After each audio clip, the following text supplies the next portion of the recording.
তারেক রহমান কয়েকটা জায়গা থেকে নির্বাচন করতেছে। জামাতের আমি বাড়ি হইলো কুলাউড়া, নির্বাচন করে ঢাকা। অসুবিধা আছে?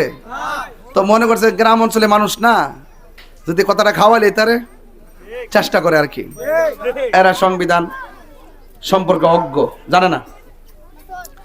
2 নম্বর হলো ওনারা বলে তাইর হিসাবের কি অবদান আছে এই এলাকার জন্য। এ কথা কয়নি বাজান, দোকান ফাটে বয়ে বয়ে কয়নি। এর একটা কথা কইতাম চাই, যারা কয় আমি মাধবপুর সোনারঘাটের কি উন্নয়ন করছি, এটার উত্তর হইলো আমি তো আগে স্বরাষ্ট্র মন্ত্রী আসলাম। কথা বলছেন ব্যাপারটা, বুঝতেছেন ব্যাপারটা? মনে হয় আমি স্বরাষ্ট্র মন্ত্রী আছিলাম, আর মন্ত্রী থেকে মনে কাম টাম করছি না, ওখানে আওয়ার পরে দৌড়ছে আপনি খিতা করছুন। ঠিক আছে নি, ঠিক আছে নি? হ্যাঁ, কয়নি কথাটি। অথচ আমি যদি রাষ্ট্রের প্রতিনিধি হতে না পারি, আমি শুধু মাধবপুর কেন, ব্রাহ্মণবাড়িও কি কাজ করতে পারবো? হ্যাঁ, যদি প্রতিনিধি হইতে পারি, যে বাজেট দিবে ওই বাজেট অনুযায়ী শাখা প্রশাখা সব রাস্তাঘাট করতে পারবো। যদি ক্ষমতা বা প্রতিনিধি হওয়ার পর না করি, তখন আপনারা আমরা ধরবেন, ঠিক নেই? এই দেশে যতই রাজনীতিবিদ বলেন, সমাজের কল্যাণে কেউ কথা বলে না, সবসময় আধিপত্য দেখায় কথা বলে। আমি এমপি সাহেব, আমার সামনে আইতে গেলে হিসাব করে আয়ো, সাবধান। কি যে ডরা। আসলে যে একজন প্রতিনিধি মূলত ভয়ের ব্যক্তি না, ভালোবাসার ব্যক্তি হতে হবে। আপনি যাকে দমক মারতেছেন তার ভোটে কিন্তু এমপি হন। সেই ভোটারের কাছে আইসা কত লেকচার শুনছি, বহুত ব্রিজ আছে। ওইদিন গেছিলাম চুনারঘাট, খোয়াই নদীর উপর একটা ব্রিজ আছে। এই ব্রিজটা যখনই রাজনীতি মানে নির্বাচন আসে, এটা যে কতবার যে ফিতা টানছে আল্লাহ ছাড়া কেউ জানে না। যে আয়ে সে ফিতাটা টান দিয়ে কয় ইনশাল্লাহ এবার করে এলাম, আর মানুষকে ফিতা টান দাঁড়াইছে এবার করবটি হই। পাশ করার পরে আর খবর থাকে না।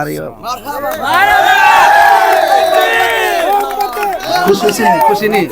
নেন, ধরেন, আমি দিছি, ধরেন, আপনি ধরেন, আপনি মাধবপুর চুনারঘাটে কোনো মার্কা আছে না? এই সেই মার্কা জুড়ে বলো, কমলপুরের মার্কা কি রে? যাই হোক, আপনারা আমার কথা হয়তো কিছু বুঝতেছেন, যে ফিতা দিয়া টানাটানি, দূরবীন দিয়া টানাটানি, এইগুলার রাজনীতি এখন শেষ হয়ে গেছে। ওই চা শ্রমিকদের কাছে যায় কি কয়, বক্তব্য দেয়, এমন বক্তব্য দেয় মনে হয় হেরারে ইউরোপের একটা বাড়ি বানাই দিব। ভোটটা নেওয়ার আগে জিলাপি টিলাপি খাওয়াইবো, আর ভোটটা নেওয়ার পরে আর তাদেরকে খুঁজে পাওয়া যায়। এইগুলা আশ্বাস শুনতে শুনতে মানুষ বিশ্বাস হারাই লিছে, ত্যাক্ত হয়ে গেছে। কথা ঠিক আছে। তবে আমি একটা কথা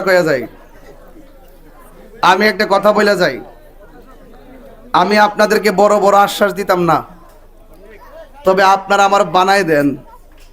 তাহির 22 বছর যে ওয়াজ করছে, ওয়াদা খেলাপ করছে, কোন কাউকে ভয় করে কি হক কথা বলা বন্ধ করছে? দাঁতহীন ভাষায় কথা বলছি, অনেক জুলুমের শিকারও হয়েছি, মাঠ থেকে পালাই গেছি। তো সমাজের দায়িত্ব যদি পাই, যারা বলছে যে ওনার বাড়ি ব্রাহ্মণবাড়ি এখন কিতা করছে, উনি এলাকার কি উন্নয়ন করছে, কোনই কথাটা হ্যাঁ আসলে সংবিধান জানে না। একটা লোক যে কোনো জায়গা থেকে নির্বাচন করতে পারে। তারেক রহমান কয়েকটা জায়গা থেকে নির্বাচন করতেছে। জামাতের আমি বাড়ি হইলো কুলাউড়া, নির্বাচন করে ঢাকা। অসুবিধা আছে? তো মনে করছে গ্রাম অঞ্চলে মানুষ না, যদি কথাটা খাওয়ালে তারে চেষ্টা করে আর কি। এরা সংবিধান সম্পর্কে অজ্ঞ, জানে না। 2 নম্বর হলো ওনারা বলে তাইর হিসাবের কি অবদান আছে এই এলাকার জন্য। এ কথা কয়নি বাজান, দোকান ফাটে বয়ে বয়ে কয়নি। এর একটা কথা কইতাম চাই, যারা কয় আমি মাধবপুর সোনারঘাটের কি উন্নয়ন করছি, এটার উত্তর হইলো আমি তো আগে স্বরাষ্ট্র মন্ত্রী আসলাম। কথা বলছেন ব্যাপারটা, বুঝতেছেন ব্যাপারটা? মনে হয় আমি স্বরাষ্ট্র মন্ত্রী আছিলাম, আর মন্ত্রী থেকে মনে কাম টাম করছি না, ওখানে আওয়ার পরে দৌড়ছে আপনি খিতা করছুন। ঠিক আছে নি, ঠিক আছে নি? হ্যাঁ, কয়নি কথাটি। অথচ আমি যদি রাষ্ট্রের প্রতিনিধি হতে না পারি, আমি শুধু মাধবপুর কেন, ব্রাহ্মণবাড়িও কি কাজ করতে পারবো? হ্যাঁ, যদি প্রতিনিধি হইতে পারি, যে বাজেট দিবে ওই বাজেট অনুযায়ী শাখা প্রশাখা সব রাস্তাঘাট করতে পারবো। যদি ক্ষমতা বা প্রতিনিধি হওয়ার পর না করি, তখন আপনারা আমরা ধরবেন, ঠিক নেই? আমি এখন আইসি না ভোট চাইতাম, কি আইসি নিও?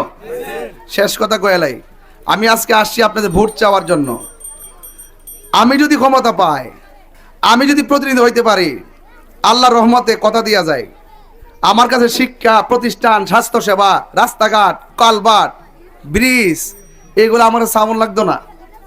আল্লাহ যদি বাঁচাই রাখে, এমন ভাবে কর্ম যেন আপনারা যায় কন যে আপনারা কিন্তু এবার নির্বাচন করতে হইব, আমরা আপনার পাশে আছি। ঠিক আছে নি কথা? ঠিক আছে নি? আল্লাহর রহমতে এমন চিত্রই করার চেষ্টা করবো ইনশাল্লাহ। আর যেটা কইছি এটাই করবো, এমন কাজ করবো যদি দায়িত্ব পাই, যেন আপনারাই বলেন যে 55 বছর পর্যন্ত এই দেশে কত লোক আসলো আর গেল, তাহির হুজুর আইসা এমন কাজ করে গেছে, স্থানীয় প্রতিনিধিরা জীবনে এই কাজ করতে পারে নাই। এই বিশ্বাস আপনাদের আসেনি? আসেনি? ইনশাল্লাহ এটা আমি করব। আর মোমবাতি, এখন সবচেয়ে বড় একটা মজার খবর আছে, একটা হইতাম নি, রাস্তা দিয়ে গেলে বাদান সারা জীবন ছোট ফুল হয়ে গেছে, তাহির হুজুর জাগারে ও আমি গেলে মোমবাতি জাগারে। ছোট বাচ্চারা ভাই সাহেব বুঝছেনি, ছোট বাচ্চাকে মোমবাতি জাগা, মোমবাতি যেতেছে গারে। মানে বোঝা গেল মোমবাতির প্রতীকটা একটা জাতীয় প্রতীকে রূপান্তরিত হয়েছে। ঘরে ঘরে মোমবাতি জয় গান উঠেছে। এই জন্য হামকি দুমকি দিয়ে কাজ হবে না। আপনারা যারা হামকি দুমকি দেন, আপনারা এটা প্রথম প্রাথমিক রাজনৈতিক পরাজয়, ঠিক না বেটে? যারা নির্বাচনের আগে হামকি দুমকি দেয়, মামলার হুমকি দেয়, এটা রাজনৈতিকভাবে প্রথম পরাজয়। আপনি যদি সঠিক রাজনীতিবিদ হন, 12 তারিখের অপেক্ষা করে ব্যালট যুদ্ধে আসেন। বুলেটের পথ কারা বেছে নেয়? যারা রাজনীতিকে ঢাল হিসাবে ব্যবহার কইরা, মানুষের আবেগকে পুঁজি কইরা বিভিন্ন ধরনের হয়রানি করে, যারা রাজনীতির নামে মানুষের সঙ্গে অমানবিক আচরণ করে, তারাই নির্বাচনের আগে হামলা মামলার পথ বেছে নেয়। বুলেট নয়, ব্যালটের যুদ্ধে আসুন। আমার মোমবাতির সমর্থক আজকে যখন ঢুকছি, অনেক লোক কয় হুজুর এজেন্ট দিতে গেল হুমকি দেয়, আবার নির্বাচনে ব্যানার লাগাইলে হুমকি দেয়, মিছিলও করতে দেয় না, হুমকি দেয়। আরে বাবা, হুমকি দেন কে লাগা? আমি পরিষ্কার ভাষায় বলি, আপনি আপনার ভোট চাইতে থাকেন, আমি আমার ভোট চাইতে থাকি। জনগণ 12 তারিখে যারা ভাল লাগে তারা ভোট দিব। আর আমি যদি প্রতিনিধি হইতে পারি, যারা আমার ভোট দিব তারাও আমার, যারা আমার ভোট দিত না তারাও আমার। আমি ওই রাজনীতি করতাম না যে শাস্ত্র বয়ে বয়ে যে উল্টা পাল্টা কইসলা, মনে আসেনি? আর আঙ্গ দেশে কিছু এখন আছে রাজনীতিবিদ, লিস্ট করলাম হয়ে গেছে গা, কইছিনি লিস্ট কইলাম হয়ে গেছে গা, মামলা কইলাম রেডি, মামলা কিন্তু রেডি। এই কথা যারা কয়, যে রাজনীতিবিদ কয়, এ জানে না যে আমি কিন্তু আমার বাতিজের হুমকি দিছি, আমি গেলাম আমার চাচাতো বাইরে হুমকি দিছি। এলাকা ভিত্তিক যে রাজনীতিবিদরা তার প্রতিবেশীকে হুমকি দেয়, এর দ্বারা প্রমাণ হয় সে রাজনীতিকে সঠিকভাবে ধারণ করতে পারে নাই। সে নিজের নীতিকে বিসর্জন দিয়ে সমাজের মানুষের উপরে জুলুম করার পথ খুঁজে নিয়েছে। এগুলা বন্ধ করুন। সম্মান করি, সম্মান করব, আপনি সম্মান করুন। ভোটাররাই শক্তি। এদেরকে রাজনীতি নিয়ে যে একটা আকাঙ্ক্ষা তৈরি হয়েছে, নির্বিঘ্নে যার যার ভোটাধিকার প্রয়োগ করার সুযোগ করে দিন। আমরা চাই সবার অংশগ্রহণমূলক ভাবে একটি সুন্দর নির্বাচন অনুষ্ঠিত হবে। আপনারা চান কি চান না? কারা কারা চান হাত তুলে দেখান, চান কি চান না?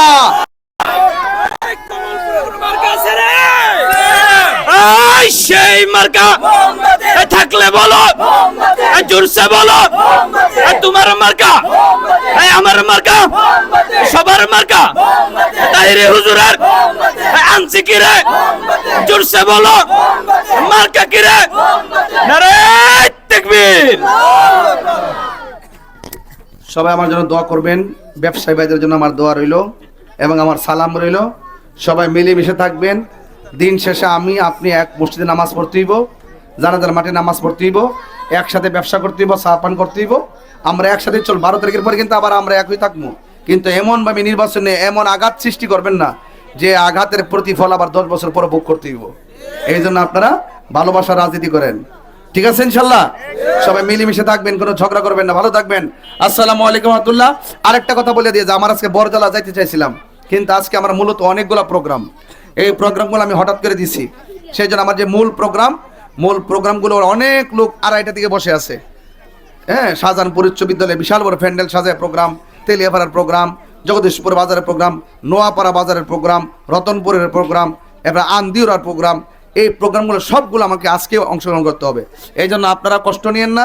আর একটা মানুষ মাত্র 1 মাস 13 দিনে সব জায়গায় ঘুরতে পারেন। আপনি জানেন তো 600-র উপরে গ্রাম আছে, 21টা ইউনিয়ন আছে, 2টা পৌরসভা আছে, 189টা কেন্দ্র আছে, 5.5 লক্ষ ভোটার আছে। সবার কাছে কি যাওয়া সম্ভব? এই জন্য সবাই সম্ভব না, তবে আমি বিশ্বাস করি ঘরে ঘরে তাহির হুজুর আছে। আমাদের কমল পড়লে টেনশন করতে